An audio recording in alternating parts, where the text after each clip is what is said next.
Bueno, estamos en la redacción del Español con su director y presidente. Es la primera vez que eres presidente y director, cosa bastante importante. Eso es. Los avatares del destino. Bueno, yo creo que intentar presentar a Pedro J. Ramírez es una tontería. Pedro J. Ramírez es, sin duda ninguna, el periodista más reconocido internacionalmente, y eso no es una opinión mía, es un hecho. Una de las cosas que me ha llamado la atención de vuestra salida, bueno, vosotros sois un medio digital puro. En España hay más de 1000 medios de información digital, entre los digitales puros y los que son emanaciones de publicaciones, más de 1000. Pero evidentemente el Español no es un medio más, es un medio relevante, donde ha habido hay una gran expectación por su salida. Sin embargo, ha habido poco eco en los medios españoles, ¿no? Relativamente poco eco, teniendo en cuenta sobre todo que pues, Financial Times te ha dedicado un espacio grande y bastante importante, The Guardian, la prestigiosa revista Columbia Journalist Review, y me dejo 2 o 3 más. Sin embargo, en España parece que no sé, parece que te tienen miedo. Pues yo creo que no te dejas 2 o 3, si te dejas 30 o 40. Seguramente. Ayer ha estado en la televisión rusa, una de las principales cadenas de televisión rusa, haciendo un programa sobre el español. Todos los medios internacionales le han dado a nuestro proyecto la relevancia que tiene. Y yo creo que en España, entre nuestros colegas también se habla muchísimo. Lo que pasa es que se habla entre susurros. Yo creo que hay un deseo muy extendido de que el español no salga bien, y como en tantas otras ocasiones, pues nos empeñaremos en chafarles el pronóstico, ¿no? Me llama la atención, The Guardian te ha calificado como un periodista duro y decidido con el que cualquier cosa es posible, entrecomillado. No está mal, ¿no? Bueno, eso lo escribió Peter Preston, que me conoce bien.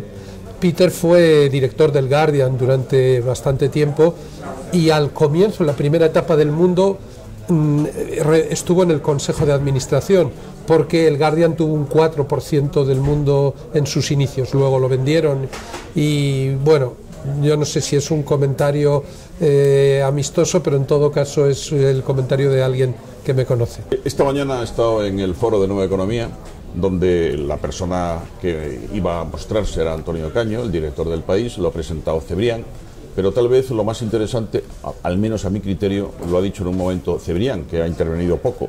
Ha dicho Cebrián: el sistema está herido de muerte si no se cambia la Constitución. Hay un golpe al Estado, no un golpe de Estado, sino un golpe al Estado. En mi opinión, dijo Cebrián, con algo que puede calificarse de incitación a la violencia, lo cual es un delito. ¿Qué te parece? Bueno, yo creo que son dos cosas distintas. O sea que es evidente que hay un desafío a la legalidad constitucional en este momento, eso lo ve cualquiera. También yo creo que nuestro Estado de Derecho tiene recursos para hacer frente a ese desafío. Y hay que recordar que la democracia española ha resistido al golpismo, al terrorismo en todas sus variedades, incluida el terrorismo de Estado, a desafíos soberanistas como el Plan Ibarretxe, a una masacre como la de Hipercor, a otra masacre como la del 11M. Hemos aguantado frente a todo. Crisis económicas en las que el empleo se ha hundido vertiginosamente, en las que muchas familias lo han pasado muy mal, y la democracia ha resuelto los problemas de la democracia. Por lo tanto, yo estoy convencido de que esta vez ocurrirá así. Cuestión distinta es que a España le convenga una reforma constitucional, que yo hace mucho tiempo que vengo propugnándola, probablemente no el tipo de reforma constitucional con la que estén de acuerdo otros, algunos colegas o algunos políticos. Yo defiendo, y desde el Español defendemos, una reforma constitucional que sirva para volver a dar contenido a los derechos constitucionales, a los derechos de participación política de los españoles. Es decir, una reforma constitucional que afiance el control del poder político desde la sociedad. Y eso se debe traducir en cambios en la ley electoral, en la ley orgánica del Poder Judicial, en la ley de financiación de partidos. También debe aprovechar la situación, la oportunidad. Buena parte de los partidos piden ahora reforma constitucional. También se debe aprovechar la oportunidad para intervenir, para introducir modificaciones en el título octavo. Y yo creo que ahí la pauta la marca el informe del Consejo de Estado del año 2006, que sostenía que había que blindar las competencias exclusivas del Estado y dejar cerrado para siempre el mapa autonómico. Por lo tanto, yo estoy de acuerdo en que hay un desafío al Estado y estoy de acuerdo en que debe haber una reforma constitucional, pero estoy totalmente en desacuerdo si alguien dice que la única manera de responder al desafío al Estado es reformando la Constitución para hacer concesiones a los que están lanzando el reto. Frente a eso estoy totalmente en contra. ¿Esa reforma constitucional podría incluir, bajo determinadas condiciones, un referéndum de independencia? Bueno, en las obsesiones del español hemos dicho, primero, en relación al modelo territorial, fortalecimiento de las competencias exclusivas del Estado. Segundo, introducción de mecanismos de lealtad institucional, desarrollando el artículo 155 de la Constitución, que ahora mismo es la bomba atómica y a la vez no es nada, porque como no está establecido qué es lo que se puede hacer, hasta dónde y con qué gradación. Yo estoy de acuerdo en el principio de proporcionalidad, pero el artículo 155 todavía no ha sido desarrollado en función de ese principio de proporcionalidad. Es decir, un gobierno autonómico hace esto, el Estado responde haciendo esto otro.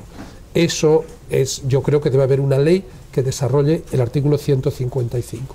En ese contexto, en el contexto de fortalecer las competencias del Estado y garantizar la lealtad institucional, a mí no me molestaría, a mí me parecería incluso conveniente que existiera un mecanismo como el de la Ley de Claridad de Quebec, de Canadá. Es decir, que exista una vía legal, constitucional, para plantear un referéndum de independencia, pero naturalmente según las condiciones del referéndum de la Ley de Claridad de Quebec. Es decir, primero, es un proceso tutelado por las Cortes Generales. Es una pregunta acordada por las Cortes Generales. Hay una mayoría cualificada que, hombre, si están pidiendo 2/3 para reformar el Estatuto de Cataluña en el Parlamento, que menos que 2/3 de los ciudadanos del censo, de los ciudadanos que voten en Cataluña. Y luego esa mayoría cualificada en todos y cada uno de los territorios que componen la comunidad autónoma. Es decir, que tiene que salir mayoría de 2/3, no solo en Girona, sino también en la provincia de Barcelona. Y por último, que la experiencia solo se puede plantear cada X años. Es decir, que no es que no quepa un camino legal a la independencia, sino que tiene que ser un camino que requiera una cualificación muy especial, porque romper 500 años de historia, yo no soy fundamentalista, yo no digo que España sea algo ontológicamente unitario e indestructible. Yo lo que digo es que no basta la mitad más uno una mañana en un calentón, como decía Galdós, en el Café Pelayo, para que Cataluña pueda separarse de España. Por lo tanto, sí creo que cabría ese camino, pero de esta manera. No te voy a pedir que hagas de Cassandra y hagas un pronóstico sobre el 20 de diciembre, pero sí que me digas qué sería bueno para España que pasase después del 20 de diciembre. Bueno, yo creo que tengamos un gobierno estable, probablemente será un gobierno de coalición, que defienda ideas regeneradoras y reformistas del statu quo actual y que tenga el impulso y la capacidad política de aplicarlas. Creo que tal y como están rodando los dados, hay una cosa segura, que ese nuevo gobierno tendrá que contar con la fuerza emergente de centro que es Ciudadanos. Veo muy difícil que pueda haber una mayoría de izquierdas entre Podemos y el PSOE. También veo prácticamente como algo descartado el que el PP pueda continuar gobernando en solitario, y en cambio veo pues que habrá un gobierno que tendrá una base parlamentaria o bien de centro derecha o bien de centro izquierda o de izquierda a centro. Creo que desde este punto de vista que el papel de Albert Rivera y de Ciudadanos va a ser crucial, y si cumplen lo que están diciendo y si llevan adelante sus propuestas, creo que su influencia será beneficiosa para la España que a mí me gustaría ver desarrollarse. ¿Cuántos periodistas trabajan en plantilla en El Español? Podemos ir contando unos 70, 72 me parece. Verdaderamente notable. Ha sido la mayor creación de empleo en el sector desde por lo menos hace 8 o 10 años. Sí. Nosotros hemos contratado, empezando por mí mismo, que antes decías, es la primera vez que eres presidente y director. Pues es que, como nadie más me quería contratar, he tenido que crear una empresa para poder tener trabajo.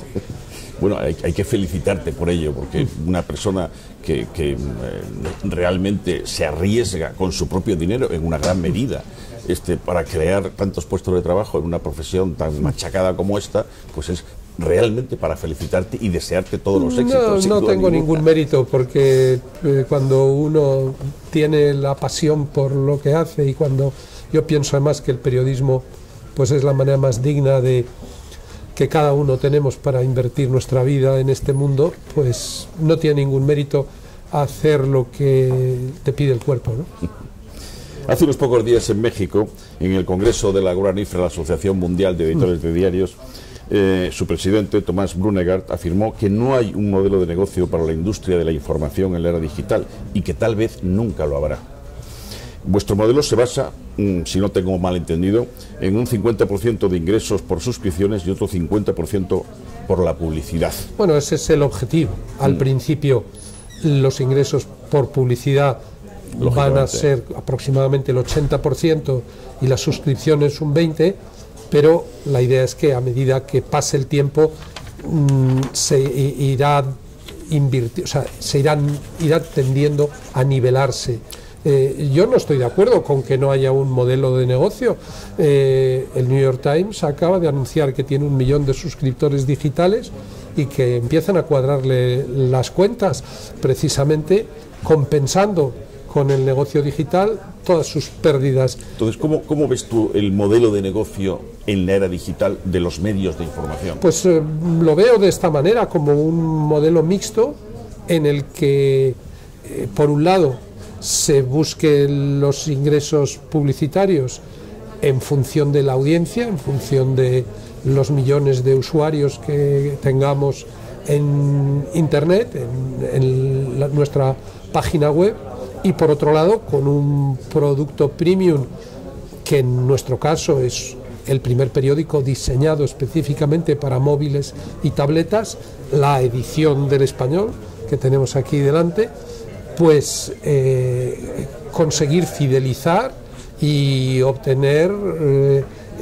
los ingresos por suscripciones. En definitiva, es reproducir en el mundo digital lo que tantos años ha funcionado en el mundo tradicional: venta de ejemplares, en este caso venta de contenidos digitales, y publicidad.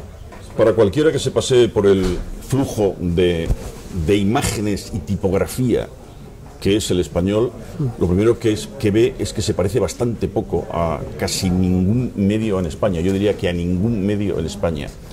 Es completamente diferente porque no emana, como la mayor parte de los modelos que tenemos en España, de los periódicos en papel, con la estructura de los periódicos en papel habitual, sino que tiene otra estructura completamente diferente, mucho más propia y mucho más visual, y además muy adaptada efectivamente para un móvil.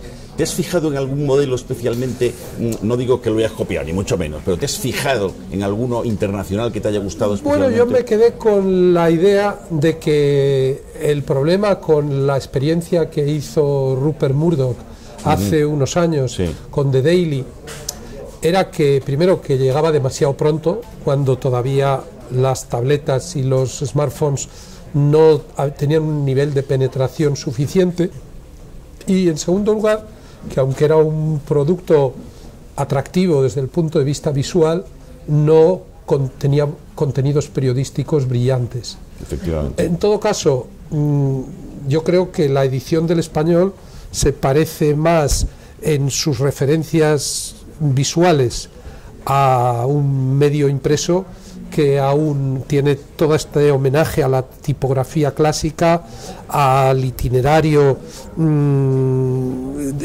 a la división por áreas, al itinerario en la lectura, a las dos velocidades, al concepto de páginas de opinión, en las que el propio editorial, yo creo que es la demostración de que puede haber periódico sin papel.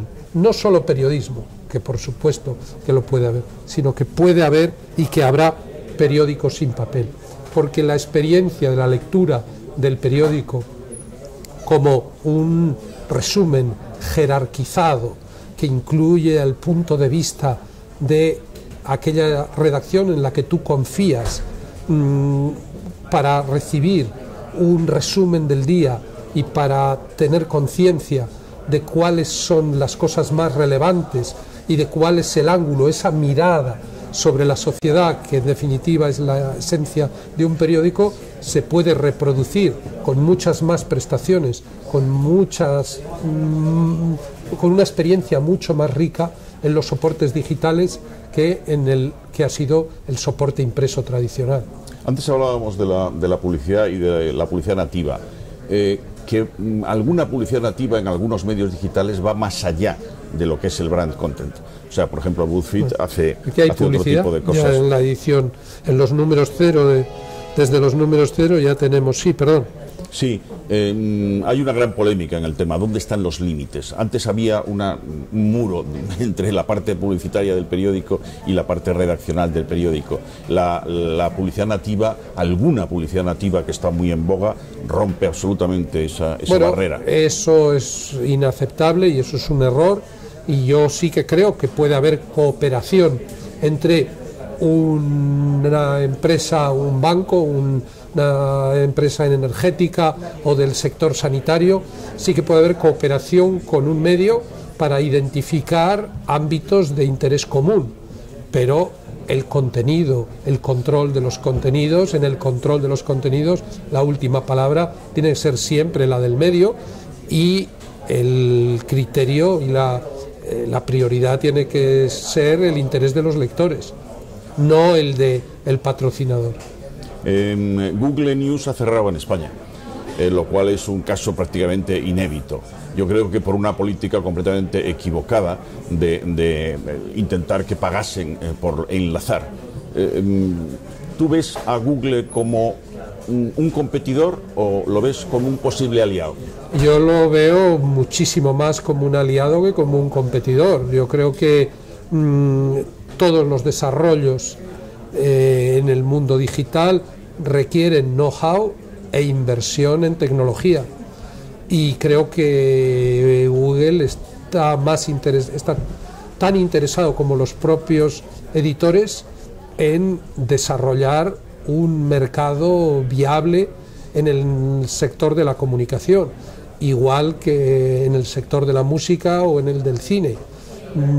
La verdad es que nuestra experiencia en la relación con Google está siendo estimulante y esperamos poder intentar, por lo menos vamos a intentar que algunos de nuestros proyectos se puedan desarrollar en cooperación dentro del programa que ellos han establecido.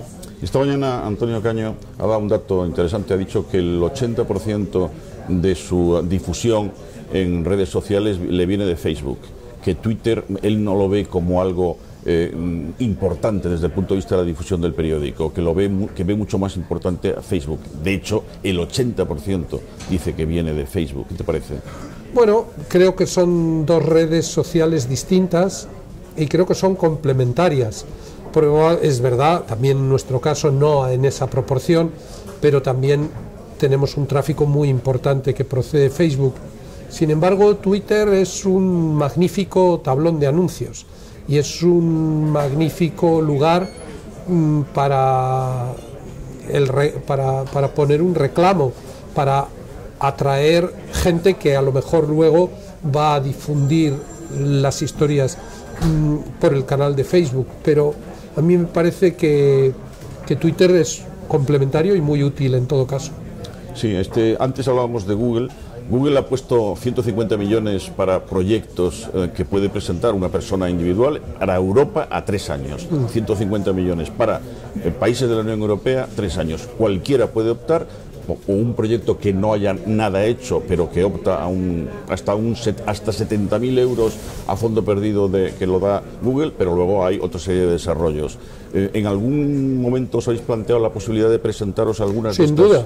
Sin duda que nos vamos a presentar proponiendo acelerar algunos de nuestros desarrollos estratégicos, de los desarrollos estratégicos que tenemos en la cabeza, en relación con nuestra oferta, nuestros formatos, muchos de ellos, como ves, extraordinariamente singulares. ¿Cuánta gente trabaja en lo que es la tripa informática y tecnológica del Español? Nosotros tenemos un equipo de tecnología y un equipo de diseño en formato digital que en total lo componen 16 personas.